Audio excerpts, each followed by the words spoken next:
Hey everybody, what's going on? Hellmite here, bringing you another video from Grab the Lantern today. Today I wanted to talk a little bit about lore events and how future lore events can be made better. It's no secret that the Rise of the Sentinels event has been a bit of a letdown for many lore fans, myself in general, and a lot of others, and that's me being a little generous. I think some people were really upset. I'll say it did not do nearly as well as I thought it was going to, but I wasn't necessarily thinking this is the end of the world as we know it for Riot Games.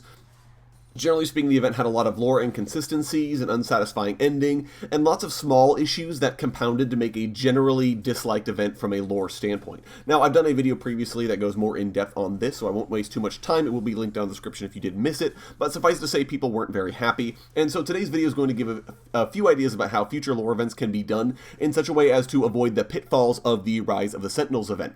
Now, first, I did want to say one real quick thing about the trailer that Riot put out to conclude the Rise of the Sentinels event, as I know a lot of people were talking about it, but I don't want to do a full video on the subject.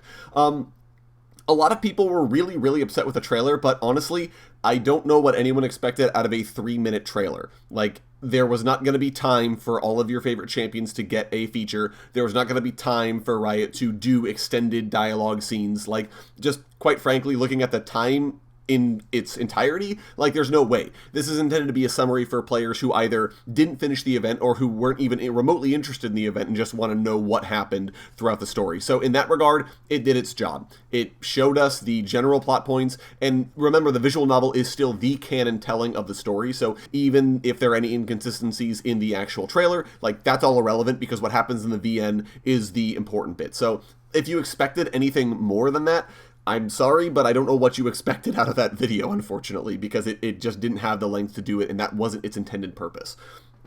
Moving on, however, to constructive things, which are ways in which the future events can be improved. The first of which is that character inclusions need to be important. While adding more characters to the event lets you please fans who are also fans of that particular character, and therefore sell more skins, it also means that you have more balls to juggle in terms of characterization and writing. Simply including a character for the sake of them being there is not satisfying for anyone. I'm going to use Rengar here as an example. His inclusion in Rise of the Sentinels was extremely disappointing for everyone, but especially imagine if you're a Rengar fan. You love this champion, he's your favorite character.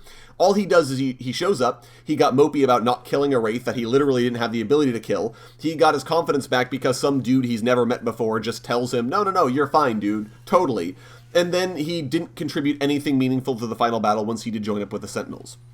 Like, do you really think any Rengar fan would be happy with that inclusion in the story, regardless of the fact that he was even there, right? Like, I'm happy Garen wasn't included in the Sentinels event. He's one of my favorites. I'm happy he wasn't there because at least then Riot didn't have the opportunity to just misuse the character entirely, right? Like, I would much rather have had Garen not be there than be included and not be characterized properly or just not be handled very well.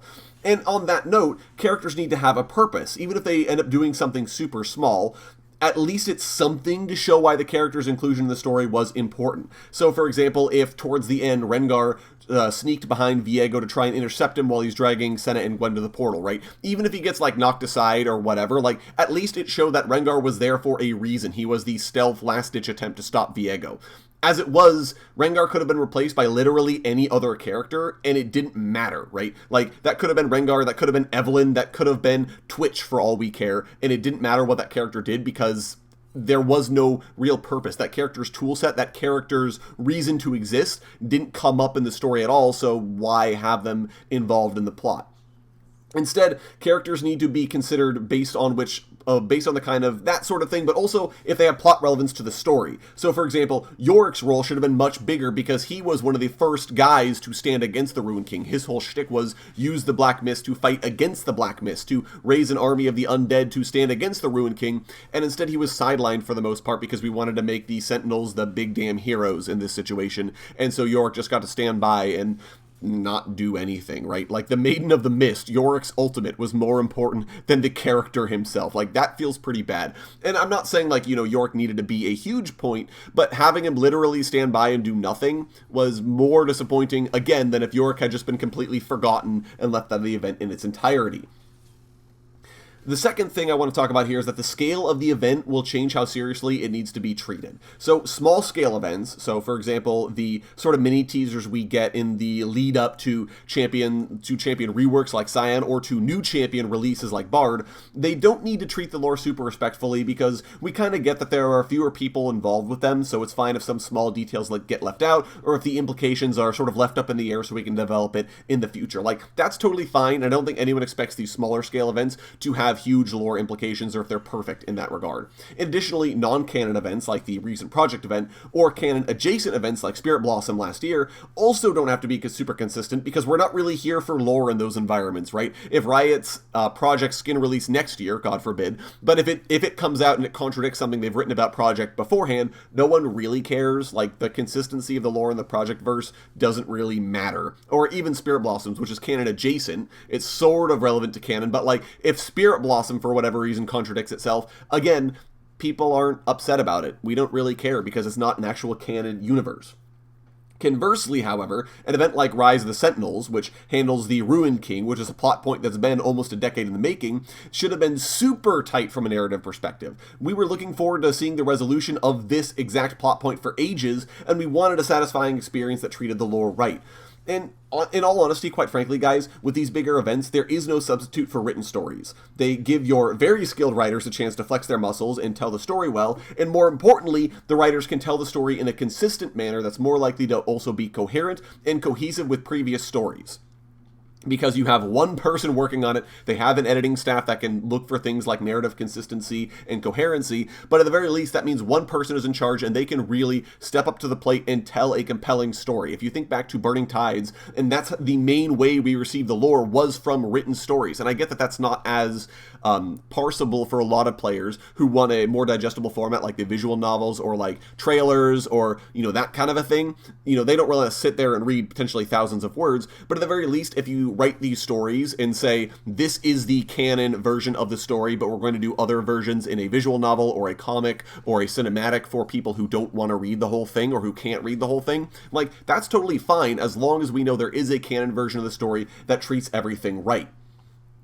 And this sort of leads me to the other thing, which is that you should never compromise the narrative to make cosmetics or anything related to the event work better. You need to do it the other way around. So in that regard, you have your narrative written, you've created your big long story bible for Rise of the Sentinels, and then you can sort of cut out bits and pieces to make the visual novel or to make the skin blurbs or to make the trailer, because at the very least you have one canon version of it, right? And everything else has to kind of conform to what's happening in there, and if, other versions of that story tell things slightly differently or get certain things wrong, we don't care because we have a treatment of the story that's very true to form that the lore buffs can really dig their teeth into, and more casual fans can kind of still enjoy the event through these other mediums without having to dig through all of this text. Conversely, again, in Rise of the Sentinels, the event was obviously handled with skins in mind. The Monster of the Week format was selected as a way to showcase all the new Sentinels and Ruined skins, because every week we got to meet 2 more of the characters who joined the Sentinels and probably at least 1 more character who ends up being a Ruined skin. There are some fringe benefits to doing it like this, like being able to show all the regions of Runeterra and demonstrate the power and pervasiveness of the Black Mist, but make no mistake, this was done so that every skin got a chance to be displayed. So in that situation, I feel like it was sort of disappointing, and it sort of felt like Riot told a story that would allow them to make a visual novel, rather than telling a story and trying to extrapolate a visual novel from that, right? And you can kind of see the difference there, in that the visual novel ended up being very dissatisfying as a story, because it had to stretch things out, and it had to do a lot of generic, because Riot needed to string the story along in a way that would make it work with the visual novel, which just ended up being kind of disappointing. And finally, guys, a lore-based event needs to have progression. It needs to move the plot forward. It can't return things to the way they were before, and it needs to make realistic assumptions about what the events of the story might have caused. For an event to say there was a global ruination, but we're not going to touch on any of the implications that this might have had for any of the political or national powers that exist in the universe, or any of the other characters that might have stepped up to deal with or to support the ruination, for the event to just completely gloss over all of that is disappointing. And now that's a limitation of the visual novel format in and of itself. You're not going to write the visual novel to be super, super long and have to touch on all these different things, but it's just a weakness of doing the visual novel format. And again, this is why a written version of the story events is so much better.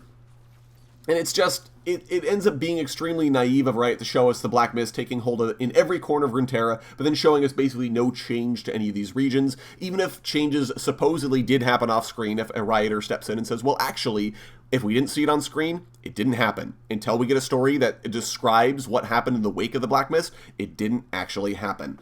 And here's the biggest thing, is Riot has a way to have their cake and eat it too here.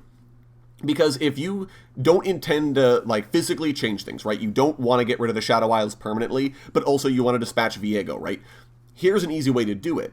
You have Viego captured, imprisoned, whatever, and you have the Sentinels teleport back to the Shadow Isles. They have a brief conversation about, oh, the Black Mist is kind of breaking up, and maybe in a few months this place will go back to the way it was before, and maybe the Blessed Isles can heal and return to normal, yada yada, and the event ends, right? And then a few months down the road, right, after we've all had plenty of time to say, ah, that was satisfying, and it'll be cool to see what happens to the Shadow Isles, yada yada, you can have an event where the Shadow Isle Sentinel, for example, looks back at the Black Mist and says, hey, nothing has happened in a few months, what's going on, and investigates and realizes that Thresh has stepped up and taken Viego's position. And this works especially well if you have Thresh sort of appearing as a corner character throughout the Rise of the Sentinels event, and you're sort of curious as to what he's up to, but we never get an explanation until a few months down the road where we get this story and realize, oh, he found a way to control the Black Mist. Fundamentally, the Shadow Isles still exist, Harrowings still exist, Shadow Isles champions have no reason to change, but at least for a few months, it felt like something did change. There was development, there was a shift in the world, and even though fundamentally nothing is going to change at the end of the day, it works out a lot better, and the implications are that things did change, but then they changed back to be slightly where they were before, but also slightly differently.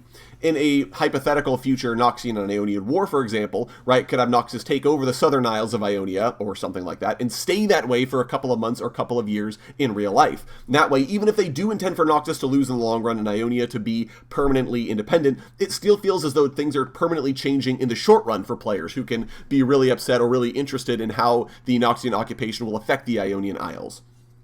Now, this video is long enough as it is, so I'm not going to continue talking from here, but these are at least a few ways in which Riot can create more narratively satisfying events, and Riot do plan on doing more of these in the future. There was some tweet talking about how things were going to get worse before they got better, but I hope this video finds Riot, and I hope this video gives a few ideas about how they can make these events better in the future, because I want more narrative events. I just want them to treat the lore with the respect it deserves, and with the respect that the lore buffs who have waited literal years for any kind of content like this to actually get the experience they want. So those are just my opinions, though. Let me know what you guys are thinking of any of this down in the comment section below. I would love to hear your thoughts, especially if you really like Rise of the Sentinels. Let me know what kinds of things that you appreciated about it and what Riot should keep going forward.